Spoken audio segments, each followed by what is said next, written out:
Have you ever felt like you were breathing, but inside you were dying? That every step, every dawn was just another automatic movement in an empty body, trying to pretend that everything was okay? It's hard to explain, because on the outside, everything seems normal. The face still smiles, the eyes still open in the morning, but inside, there is a silence that screams. And this scream, sometimes, is more deafening than any explosion of war. This is the story of a soldier who survived the battlefield but barely survived himself. The pain came not with bullets, but with memories. The war was over, the shooting had stopped, but the invisible scars remained open, throbbing with each sleepless night, with each flash of memory that returned without warning. He had won the war out there, but he was losing the fight inside his own soul. Maybe you've never been to a war zone, but have you never felt that inner battle? An emptiness so dense that it suffocates? A pain that no one sees but that stops you from moving forward? Stay with me until the end, because what you're about to discover now may surprise you, and maybe even heal you a little too. For a long time, he pretended that everything was fine. He came home, hugged his family, tried to get back to his routine, but it was as if he was breathing out of obligation, without air, without meaning. It was hard to even explain what was happening. How could he say that the fear was still there even in complete peace? How could he explain that his mind was still on alert, even while lying safely? The truth is that a veteran's emotional pain, the invisible trauma, can be as destructive as any physical wound. And it was in this dark place that something unexpected happened. When all seemed lost, when the silence had become unbearable, someone reached out. It wasn't a psychologist or a doctor. It didn't come from a clinic or an institution. It came from a simple man, but with a presence that transmitted something he had forgotten what it was like to feel: peace. This man was a pastor, a stranger at first, but one who seemed to see beyond words. He didn't bring empty promises, he just sat. He listened, and little by little he taught this soldier to breathe again, to really breathe, with faith, with presence, with hope. This may sound strange to you. You may be thinking, how can someone learn to breathe again? But when your soul is suffocated, it takes more than air to get you back to life. It takes purpose. It takes comfort. It takes someone to see you through the chaos. And that's exactly what this pastor did. This story is not just about war. It is about reconnection, about finding life where there was only pain, about how a simple gesture, a listening ear, a silent prayer can reignite a flame that seemed extinguished. And this is where everything starts to change. Because in that first conversation, something different happened. Because in that first conversation, something different happened. It wasn't what the pastor said, but what he knew. He tried to fix it. He didn't say, "It will pass." He didn't try to push ready-made phrases. He simply looked into the eyes of that broken man and with silence and presence, made him feel truly seen for the first time in a long time. Sometimes that's what we need most. Not answers, but someone who has the courage to be by our side, even when we don't know how to move forward. And maybe at this moment you are remembering some pain of yours, something that affected you and that no one noticed. A period in your life when it seemed impossible to breathe properly, and you had to keep going anyway. If this topic resonates with you, leave a comment below with what touched you the most. Sometimes, sharing what we feel is the first step to understanding that we are not alone on this journey. Your participation here is what makes this channel grow and reach more people with this type of content. Each like, each comment, each new subscription is a way of saying, this matters. This needs to be told. If this story has touched you in any way, click the like button. It may seem small, but it has a huge impact. And if you want to continue following these real stories, which speak to the heart and soul, take the opportunity to subscribe to the channel. Here we share what many hide. We feel together. We transform pain into a bridge. Because what comes next may make you see this story in a different light. When he got home, everything seemed right. The suitcases on the floor, the tight hugs, the looks of relief. His family welcomed him as a hero, as someone who had survived hell and finally returned. But what no one could see, and not even he could explain, was that the man who had walked through that door was no longer the same man who had left. The body was there, but the soul was still lost somewhere among the gunshots, the blood, and the muffled screams of memory. It was hard to put it into words. The days went by, and he did what everyone expected.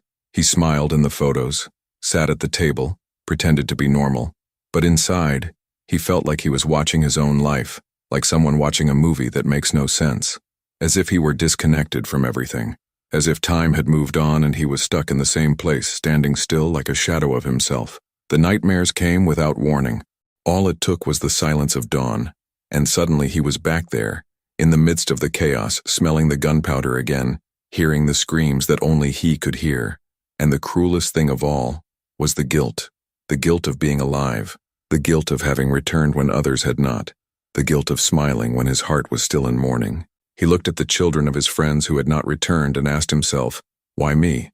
Why did I stay and they did not? And this question gnawed at him inside, like a hidden truth that no one dared to say out loud.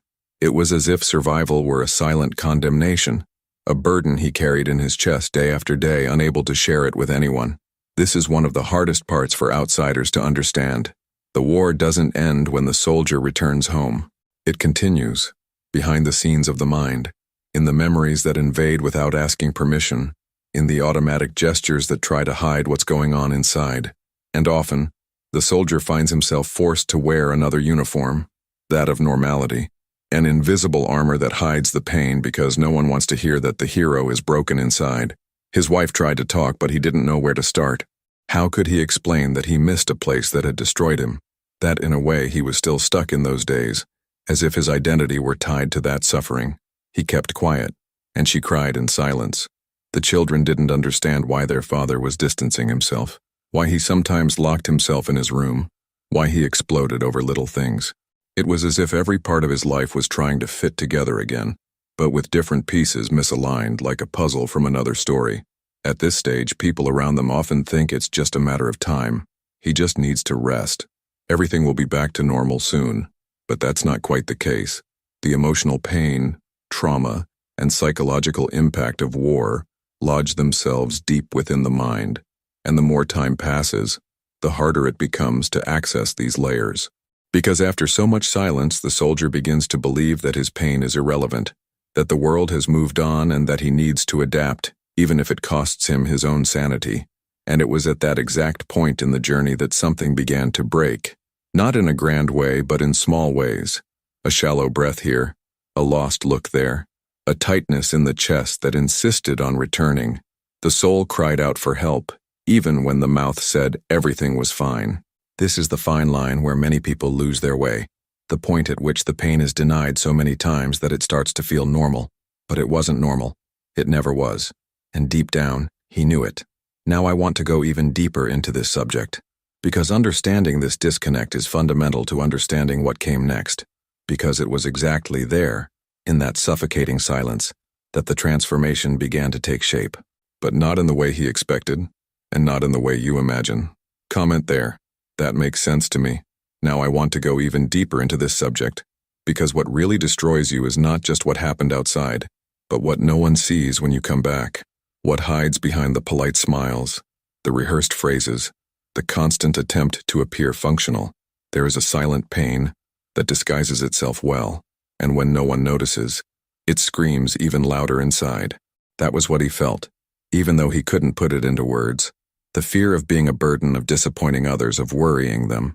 Every time someone asked if he was okay, he would answer, yes, with a lump in his throat, while inside he begged for someone to notice that he wasn't. But no one noticed, because his wounds didn't bleed. They didn't leave visible marks. They didn't require stitches or bandages. They were invisible scars, hidden behind a face that had learned to disguise the pain with practice. And so he started to withdraw, a little more each day. He stopped answering calls. He avoided meetings. He said he was tired. He preferred silence. And solitude became routine. The dark room became a shelter. There, no one held him accountable. No one expected him to be the same as before. And that was exactly what hurt. Knowing that it wasn't the same anymore, and that perhaps he would never be again. He had left parts of himself in every battle, parts that would never come back. There is a hidden truth to this kind of suffering. The more you try to hide it, the more it grows. And the more it grows, the more you convince yourself that no one would understand. He began to believe that he was weak, that he must be getting over it, that the problem was within him. But that is what trauma does. It changes the way you see yourself, the way you interpret the world. It distorts. And little by little, It convinces you to keep quiet, to stop asking for help, to accept the suffering as part of your new identity. And then comes the worst part: guilt, the shame of feeling bad, the comparison with others who suffered more and are doing well, as if pain had a hierarchy, as if there were an exact measure to justify what you feel. He began to judge himself cruelly. He looked in the mirror and saw weakness, not wounds. He saw mistakes, not survival. The self-sabotage mentality set in, and with it, the fear of never finding a way out. The impact of this is devastating, because when you stop believing in the possibility of healing, you stop seeking help. He began to withdraw into himself. The routine became mechanical repetition, getting up, pretending, lying down. His head was full of voices. His soul was exhausted, and the loneliness, deafening. The truth is that many battles are fought this way, in the dark, in silence, far from the eyes of the world, and almost no one notices. This is perhaps one of the cruelest aspects of this type of pain. It is invisible, but real, and the world does not always know how to deal with what it cannot see. People told him that he needed to be strong, to move on, to be grateful for being alive, but no one asked him how he felt.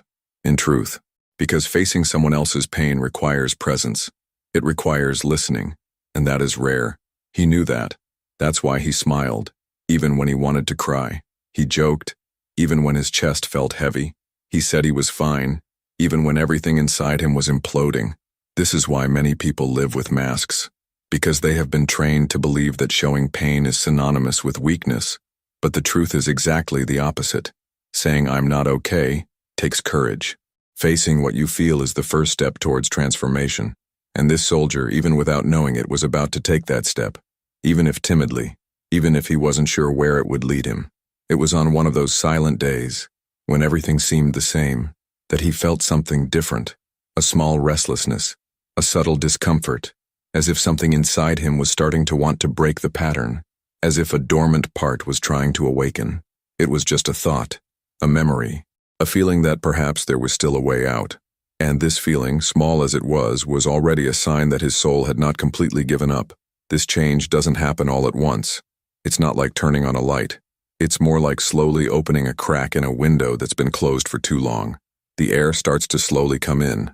The dust starts to move. And you still don't know if it's going to heal you or hurt you more. But it's already different. It's already movement. And any movement in this state is already a sign of life. Right there. I'm on this journey too. Now I want to go even deeper into this subject, because there is a point in the journey that almost no one likes to admit, not even to themselves. The point at which everything really starts to get dark, when not even the sunlight seems to have color anymore, when even breathing becomes a conscious effort. He got there, not overnight, but little by little, a tiredness that built up, a silence that became a habit, a weight that took over everything, and the moment came when he thought, maybe it would be easier if it all just ended. He didn't say this to anyone, of course. These are the things you swallowed hard, that hide behind empty phrases and automatic gestures. But it was true.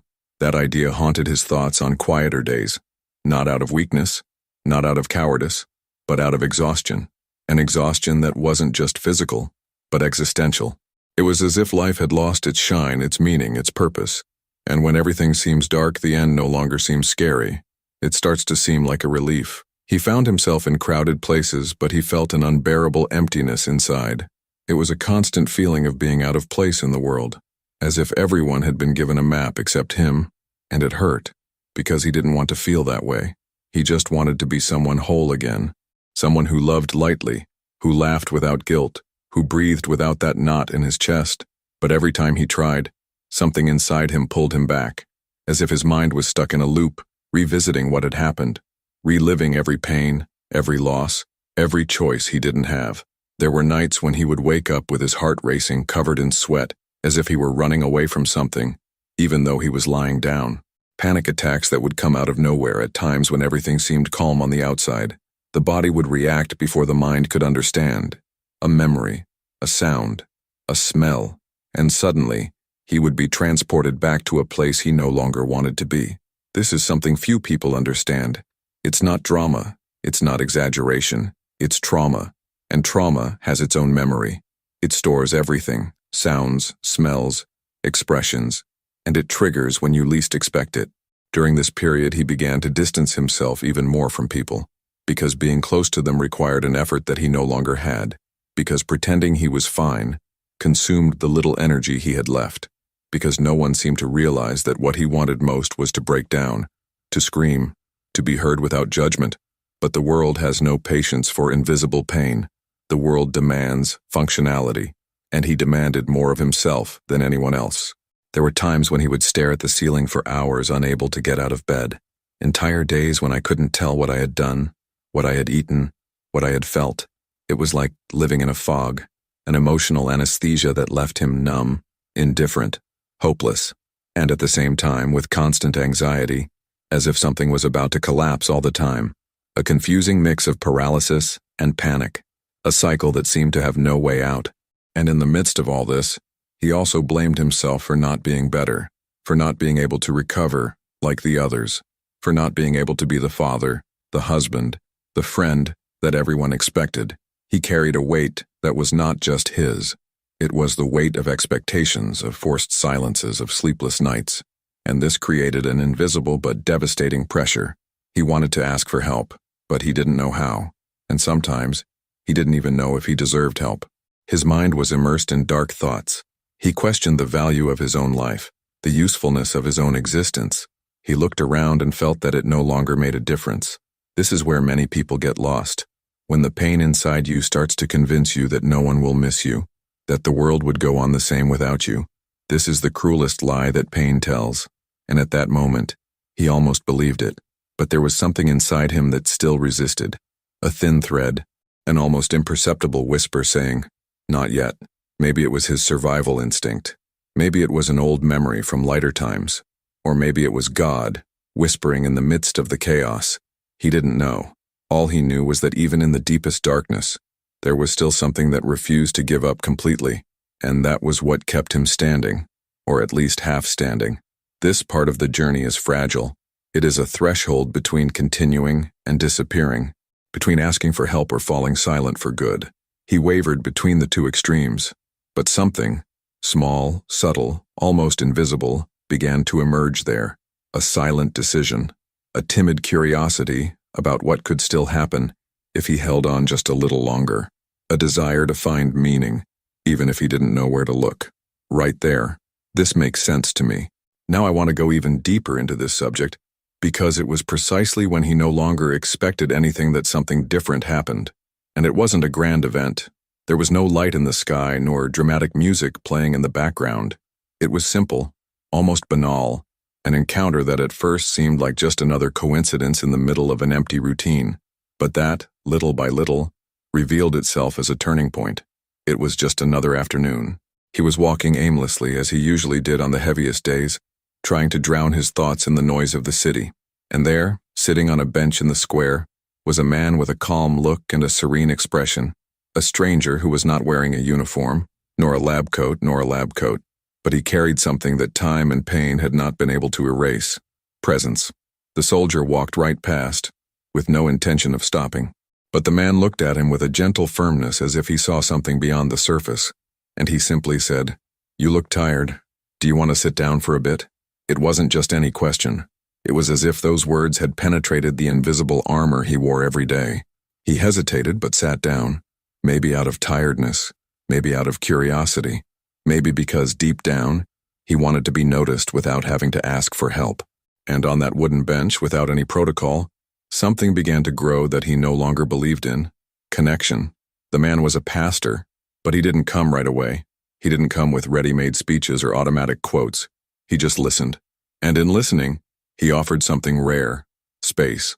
A space where pain didn't need to be explained, where silence was respected, where fragility wasn't treated as a defect. And in that small gesture of listening, there was more healing than in many sessions he had tried. Because the pastor didn't come with answers, he came with presence. And that changes everything. What struck the soldier was not the other man's eloquence, nor an immediate miracle, nor a plan for recovery. It was the fantasy of someone sitting beside him and not trying to fix him, just being there, listening without rushing, listening without fear, listening without trying to mold his pain into a comfortable narrative. This was the first step in a slow but real transformation. And it's funny how sometimes what saves us is not the screams, but the whispers, not the big events, but the unexpected encounters. The hidden truth behind many stories of overcoming adversity is this: before external change can happen, someone needs to see us from within. And there, on that bench, the soldier began to be seen, not as a veteran, not as a case, but as a whole human being, wounded, but whole. And this had a profound impact, because when someone believes that there is still life inside you, even when you no longer see anything, something begins to reconfigure itself inside. An old memory of dignity, a silent rescue of identity. The pastor invited him for a coffee. Nothing more. No promises, no commitments, just a hot cup, a chair on the other side of the table, and the same calm gaze as before. And in that coffee, more stories were told, some with words, others with long pauses and teary eyes. Time seemed different there. It was as if, for a few hours, the weight of the world felt lighter, and he realized that there was something there that he hadn't felt for a long time. Security. It wasn't physical safety, like on the battlefield. It was something else. It was the feeling that for the first time in a long time, he could exist without having to defend himself, without having to prove anything, without having to pretend he was okay. And it was in this environment that he took the first step out of the hole he was in. A small step, but a real one. Because the first step in every healing journey is this: recognizing that you don't have to walk alone.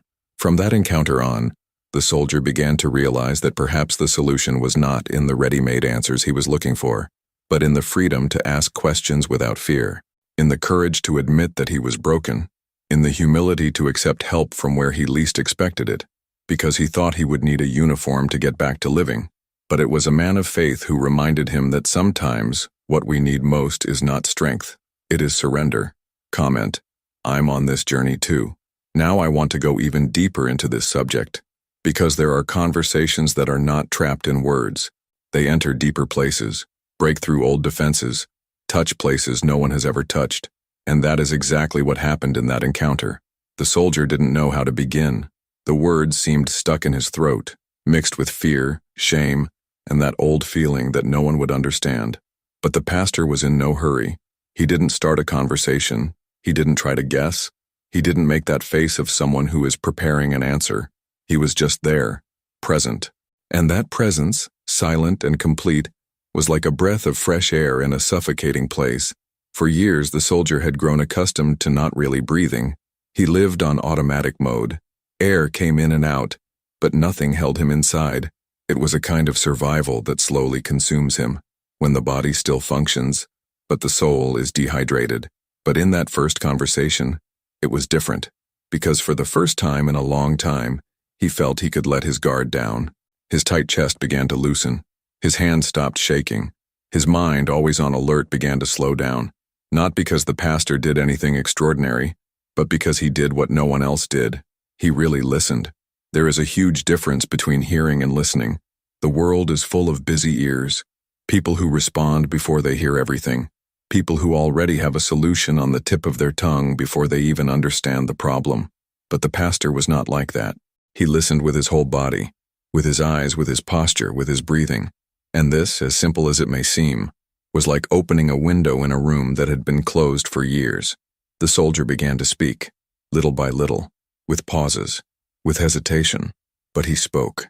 And with each word it seemed as if something inside him began to reorganize itself. And that's when he understood that it wasn't just about telling what he felt. It was about allowing himself to exist in his own pain without being interrupted, corrected, or judged. It was about discovering that there was still room for him in the world, even with everything he carried. And this discovery began with a gesture as basic as it was powerful: breathing. The pastor talked about this near the end of the conversation. He said something simple: the soul also needs air. And at that moment, that didn't sound like poetry. It sounded like truth, a truth he had forgotten. Breathing became a symbol for him, a reminder that he was alive, that despite everything his heart was still beating, that there was still a path. And for the first time in a long time, he wanted to follow that path, not because someone pushed him, but because someone saw him. And that awakened something forgotten: will, the will to not give up, the will to understand himself, the will to start over. It's funny how our minds work. When we're immersed in trauma, everything seems absolute. Pain becomes identity. Confusion becomes routine. We forget that it's possible to breathe differently, think differently, see life from a different angle. And sometimes all we need is a spark, something to remind us that we're still capable of making choices, that we can change the rhythm of our breathing, that we can choose to breathe deeper, even when the air feels heavy. That first conversation with the pastor didn't change everything all at once, but it was the beginning of a turning point, an intimate, almost sacred moment in which the soldier rediscovered a little piece of himself. And that's where the real impact of human connections lies. They don't solve our problems, but they remind us that we are bigger than them. The pastor didn't take away the pain, but he created a space where it didn't need to be hidden, and that changes everything. Breathing. It seems so simple, but for those who have experienced the suffocation of the soul, truly breathing is an act of courage. It is the beginning of a reconstruction. It is proof that there is still life pulsing, even behind the rubble of pain. And each conversation that came after that was like a new breath of life, a new step in the journey of healing. Because when someone helps you remember how to breathe, they are not only saving you from collapse, they are inviting you to live again. Comment there. That makes sense to me. Now I want to go even deeper into this subject, because after that first breath of relief, the real part came, rebuilding. And rebuilding is not like erasing and starting over from scratch. It's more like picking up the pieces on the ground, some still whole, others broken, and starting to understand what can still be saved. That's exactly what he did, not because he knew the way, but because he felt that this time, he didn't have to walk alone. The change didn't come with a snap. There wasn't a magical morning when everything dawned light and clear. It came in small waves, in decisions that were almost invisible to those looking from the outside, but huge for those who were relearning how to live. It started with a simple gesture, walking. The pastor invited him to go for a light walk in the neighborhood, and that seemingly ordinary act had a profound impact. He realized how his feet had been standing still for too long. His body was carrying the weight of his mind, and when he set foot on the street, even without a destination, he began to remember what movement was. During these walks, pain was rarely discussed. Sometimes the topic was time. Sometimes it was an old story from the pastor. Other times silence filled the space. And that was okay, because healing doesn't require haste. It requires consistency. The simple act of being with someone who didn't demand answers or results gave the soldier a new kind of strength, the kind that comes from feeling accepted exactly as we are. Some mornings they would pray together, nothing elaborate, no religious speeches, just simple words spoken from the heart. The pastor said that praying was like watering something invisible, that we only notice its growth later. At first the soldier would repeat it quietly, with doubt, with tiredness, with a certain distance. But over time, those words began to find space. The water began to reach roots that he had not even remembered existed, and little by little, faith began to return, not as absolute certainty, but like a breeze that arrives before the storm is gone for good. He also had relapses, days when he didn't want to get out of bed, moments when the guilt would come back like a heavy shadow. Sometimes tears he thought he had already cried would come back with a vengeance, and on those days he would wonder if he was really moving forward, if it all made sense, if the pain kept coming back, was the healing real? But at those times the pastor would remind him, relapsing is not going backwards, it's just part of the journey, and that lifted a huge weight off his shoulders, because he understood that growing up hurts, and that even those who are healing still bleed from time to time. There were also moments of small victories. His first real laugh in a long time, his first spontaneous hug with his wife, his first dinner with his children without getting up in the middle of the meal, things that, for anyone else, might have gone unnoticed. But for him, they were huge achievements. It was as if he was rediscovering parts of himself that he had buried back there, in the middle of the battlefield. Each conversation with the pastor was like opening a new window inside himself. Sometimes it hurt, yes, because talking about certain memories was like touching on poorly healed wounds. But at the same time, it was liberating. He was no longer a hostage to what had happened, not forgetting but giving it new meaning. And this change in mindset was what started to transform everything. He stopped being just the man who had survived the war, and became someone who was relearning how to live with meaning. One day, during one of his walks, the pastor stopped, looked at him and said, "Do you know what impresses me? You're still here. With everything you've been through, with everything you carry, you keep going. Those words struck him, because he had never seen himself that way. He had always seen himself through his flaws, his traumas, the moments when he almost gave up. But there, in that simple and honest compliment, he saw himself as someone who resisted, who chose to keep going, even when everything seemed to scream otherwise. And that's exactly what reconstruction does. It restores identity.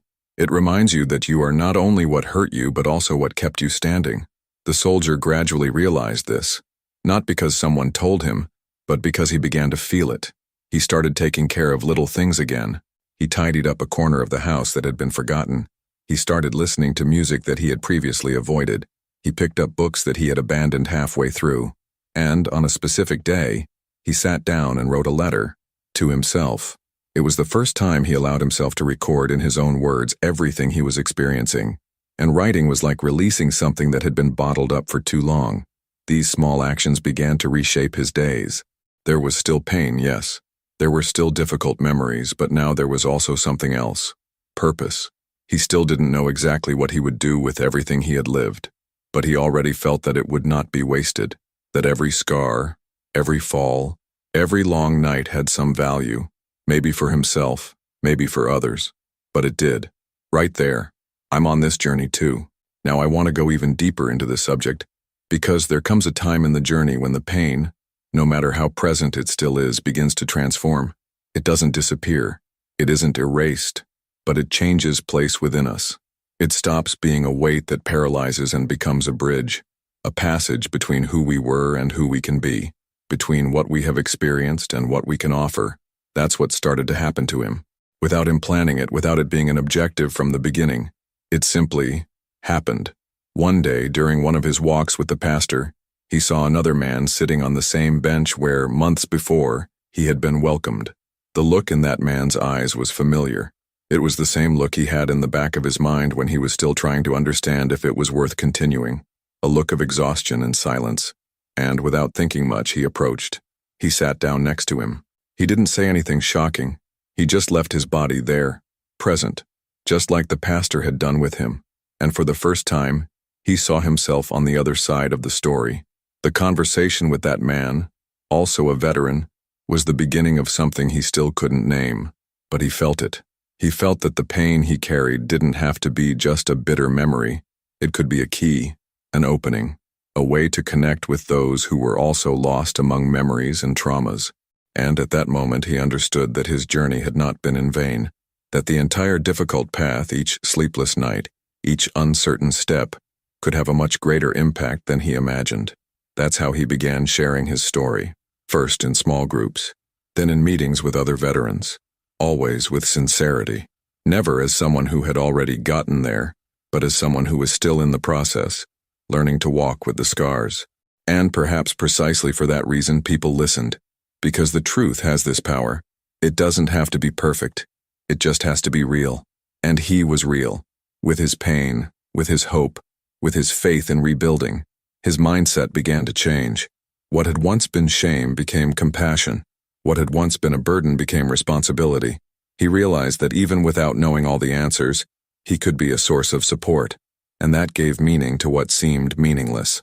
Every conversation, every hug, every silence shared with other men and women marked by difficult stories rekindled something inside him.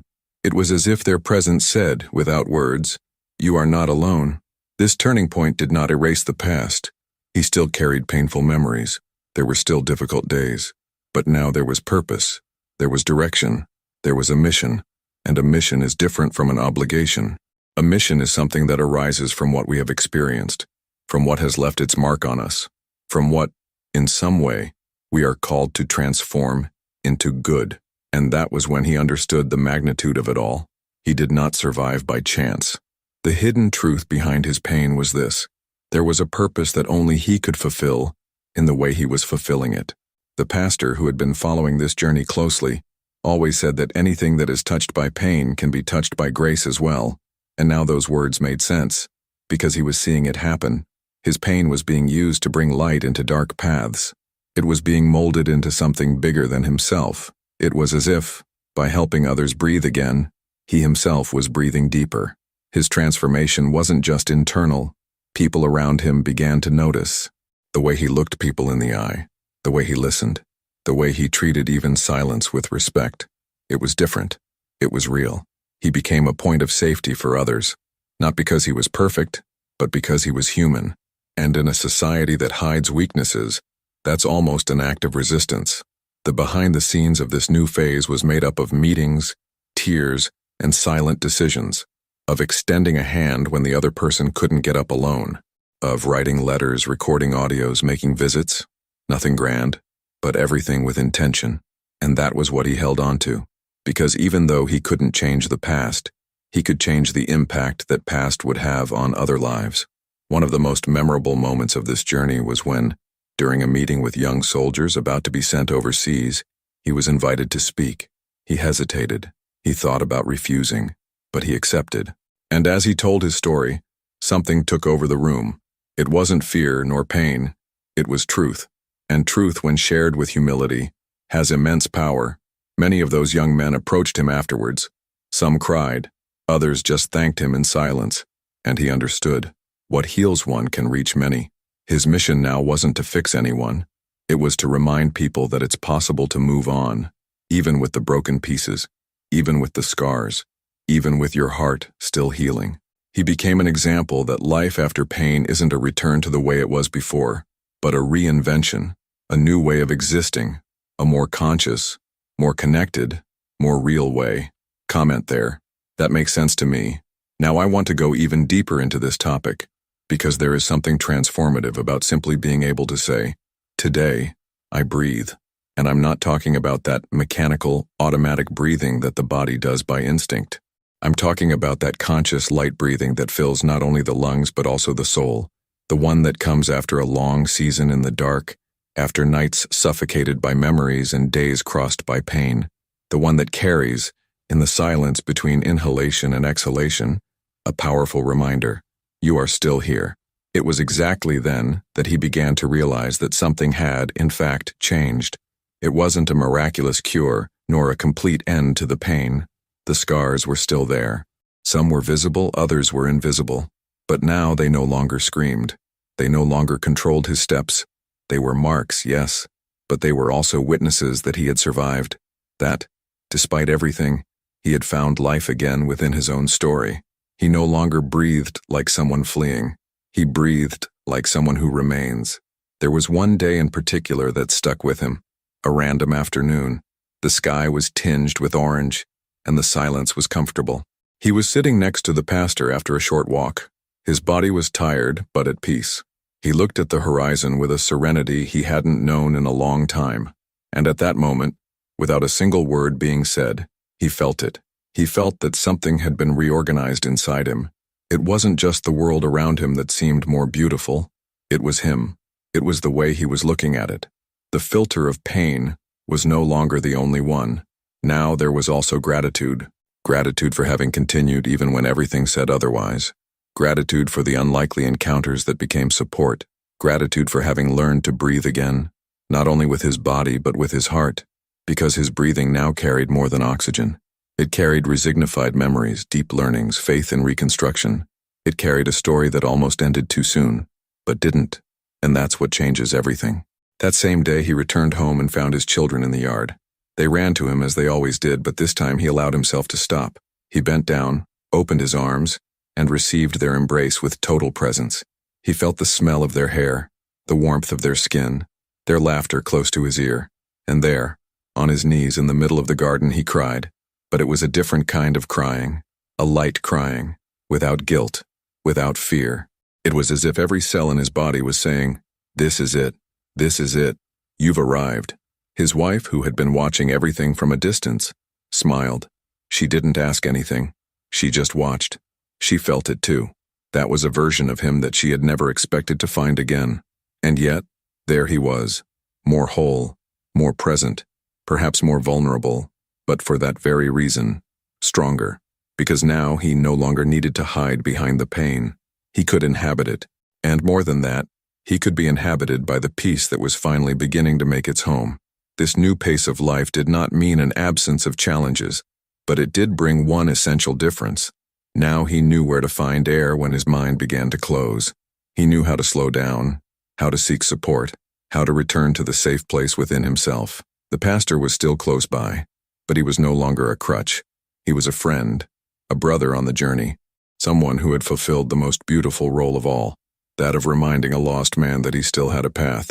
And he started doing that too, not as a formal mission, not out of obligation, but because he simply couldn't ignore the stories that crossed his path. It was as if his presence attracted other similar pains. People in silence carrying invisible burdens found in him a space to breathe, and he knew exactly what to do. Listen, welcome, walk alongside. Because he understood, like few others, the impact that this has. Today he breathes differently. Every breath is a reminder. Every morning is a new chance. Every gesture of care is a reflection of the new mindset he has been cultivating little by little. He looks back and sees everything with more compassion, not only for others, but mainly for himself, because now he understands. It wasn't weakness. It was survival. It wasn't giving up. It was exhaustion. And above all, it wasn't the end. It was a new beginning. The hidden truth behind the internal war he faced is that it prepared him for something greater, to embrace, to understand, to become a bridge, and that is no small feat. This is the kind of transformation that changes the course of many lives, starting with his own. He did not want to be an example. He never sought that role, but he became a reference, not of perfection, but of restored humanity. And that's why today, when people ask him how he is, he calmly answers, "Today, I breathe."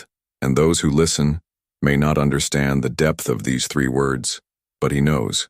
He has lived the opposite. He has walked through the valley, and now, from the height of his new worldview, he does not deny the past. He honors it, because it was there that he learned with each scar that breathing is more than being alive. It is recognizing with humility and gratitude that there is still purpose in each new breath. Right there. This makes sense to me. Now I want to go even deeper into this subject, because there is something that inevitably reveals itself when we go through pain honestly. The possibility of doing something with it that goes beyond our own survival. And this is where the journey begins to take on a new shape. Because what was once just a wound now begins to take the form of testimony. What was once empty begins to be filled with meaning. And the most beautiful thing about all of this is that this process does not require perfection, only willingness. He discovered that suffering doesn't have to end with a full stop. Sometimes it becomes a comma, it becomes a pause, it becomes a new paragraph. And in that blank space between what has happened and what is yet to come, there is a choice, to remain silent or to transform. And it was in that choice that he found his new path, not a heroic or spectacular path, but a true path, consistent with everything he had experienced. A path where he could use his own story as a bridge, not to erase the pain of others, but to keep him company, while it reorganizes itself within them. This realization emerged little by little, in simple encounters, in unpretentious conversations, in moments when he was simply available. And because he was available, he became useful. A hug at the right time, a listening ear without judgment, a word that did not come from a book, but from someone who knows firsthand what it is like to no longer see any point in continuing. That is what made him a reference. He did not want to be a counselor, but he began to be remembered as someone with whom it was possible to talk about things that one does not talk about with anyone. And that, in itself, is already a silent ministry. The truth is that we don't always choose what happens to us, but we can always decide what to do with it. And he decided not to waste what he experienced, because each tear, each anguish, each night of struggle built something inside him that today serves as shelter for others. It's as if by giving meaning to his own pain, he opened the way for others to also give meaning to theirs. And this chain is endless, because a healed heart never returns the same. It learns to welcome. It learns to see more deeply. It learns to walk lightly, even knowing the weight of what it has already carried. Maybe, as you listen to this story, something inside you is also moving. Maybe you have recognized pieces of yourself in each part of this journey. Maybe your pain is still raw. And that's okay, because the process is exactly that, respecting the time, the rhythm, the reality of each person. But it's important to understand that what hurts today, one day may become a tool, that the story you try to hide today may be exactly the one that will heal someone later on. There is no single path to this. Sometimes the first step is to just talk. Other times it's to write. Sometimes it's just to take a deep breath and not give up. But what you can no longer do is ignore the possibility that your pain can serve a greater purpose. There is impact in your scars. There is value behind the scenes in your struggle. And when you start to see this clearly, your mindset changes. You stop seeing yourself as a victim of life and start to see yourself as someone who is learning to live it with courage. Because in the end, the biggest turning point is not when the pain goes away. It's when it stops controlling everything. It's when you realize that it can walk with you without paralyzing you anymore. It's when you look in the mirror and even recognizing all the scars, you see yourself with dignity, with compassion, with purpose. And this purpose is not something external, grandiose that will come from outside. It is born within. It is born the moment you understand that your story has weight. It has power. It has a mission. And if this story you heard here touched you in some way, if at some point you felt like you were hearing parts of yourself being told, then maybe it's time to transform that feeling into something alive, into a gesture, into a word, into a decision, not to please anyone, not to meet expectations, but because pain that finds an outlet doesn't rot inside, it becomes a seed. Comment, I'm on this journey too. If you've made it this far, it's because something along the way really spoke to you. Maybe it was a phrase, a memory, or just that feeling that someone finally put into words what you felt inside. If so, leave a comment below with the phrase, "This message was for me," just so I know that you were with me until the end and that this connection happened. If this type of conversation makes sense to you, if it helps you breathe deeper, see more clearly, or simply remember that you are not alone, subscribe to the channel. We continue together here, with stories that are slow but have depth. And of course, if this video touched you in any way, click the like button. It's not just about the numbers, it's because it helps to take this same message to more people who may need to hear what you heard right now. There is a video here that complements this subject and continues along the same line of reflection. Click and continue with me there. The conversation is not over yet.